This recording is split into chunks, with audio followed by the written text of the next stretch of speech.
Kata malu tidak asing dalam percakapan sehari-hari,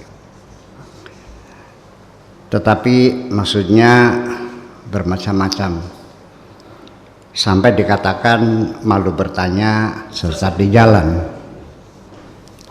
Yang dimaksudkan malu sebagai terma agama tentu punya batasan tersendiri. Kalau tidak punya batasan yang pasti, akan menjadi kekacauan berakidah. Malu bertanya tidak ada masalah dalam ungkapan keseharian. Malu menemui tamu bisa saja. Dalam terminologi mungkin lebih tepat dikatakan malu bertanya itu enggan bertanya. Bukan malu kan?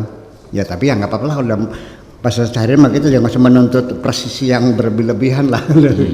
Iya, karena kita nggak bisa ngukur akal manusia itu cerdas semua kan begitu.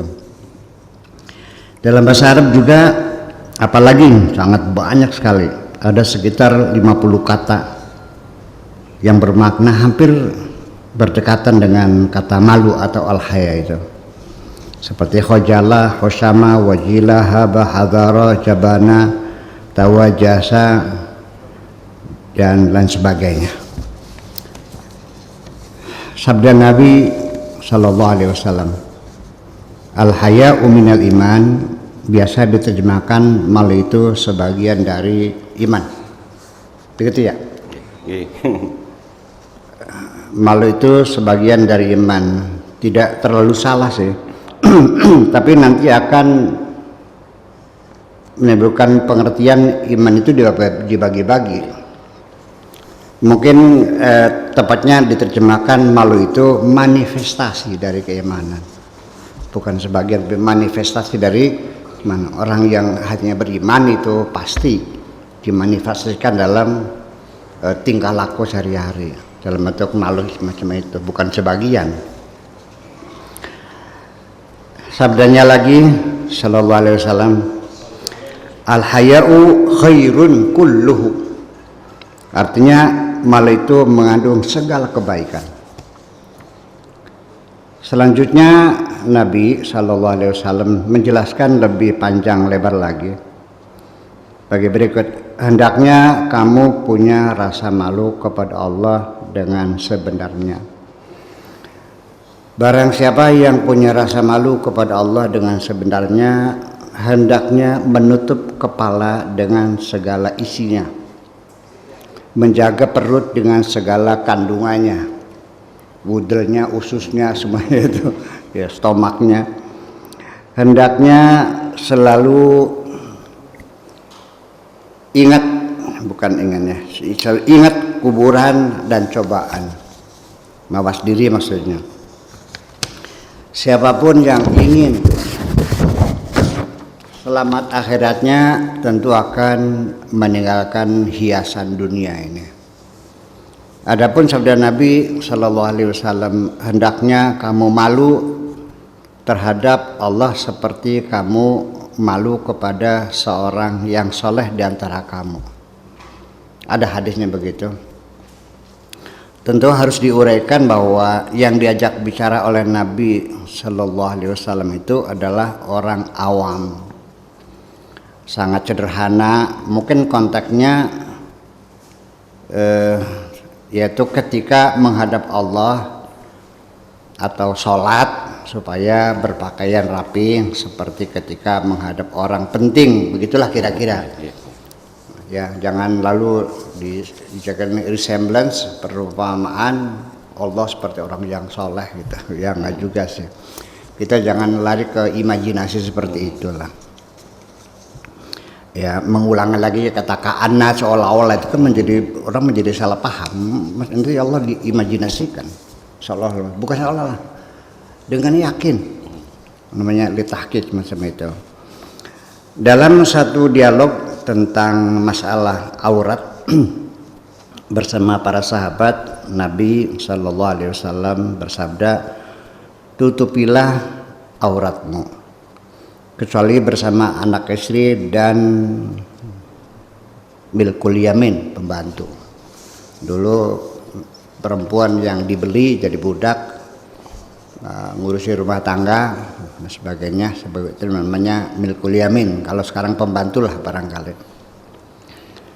Lalu ada seorang sahabat menyahut lagi, kalau bujangan sendirian tidak punya keluarga. Lalu dijawab oleh Nabi SAW, kepada Allah harus lebih malu lagi. Kalau sendirian, ya kepada Allah malu lagi, apalagi kepada orang lain. Kemudian ada cerita lagi, yaitu Abu Bakar radhiyallahu anhu ketika masuk toilet atau WC memakai tudung kepala, seraya mengatakan, aku malu sama Tuhanku. Ini astahi min Rabbi, aku malu kepada Tuhanku. Di WC pun pakai tudung kepala karena malu, itu kata ceritanya begitu. Mudah-mudahan aja ceritanya benar.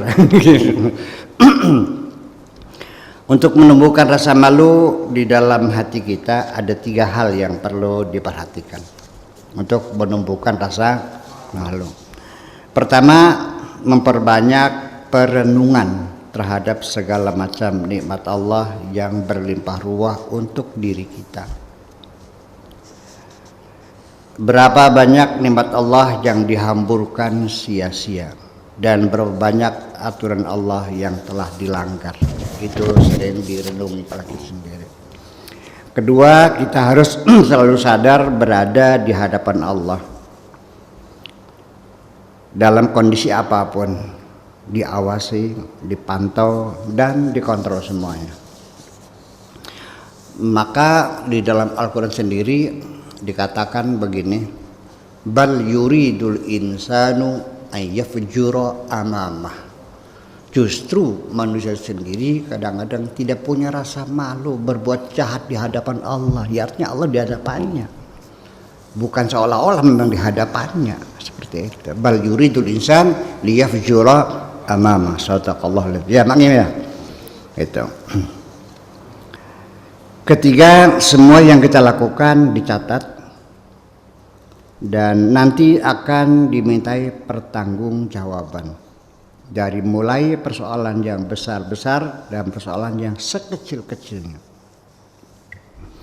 Setelah rasa malu sudah tumbuh dalam hati kita, selanjutnya untuk memperkokoh rasa malu tersebut supaya tidak goyang dan tidak rapuh menghadapi kehidupan sekarang ini, godaan tentunya,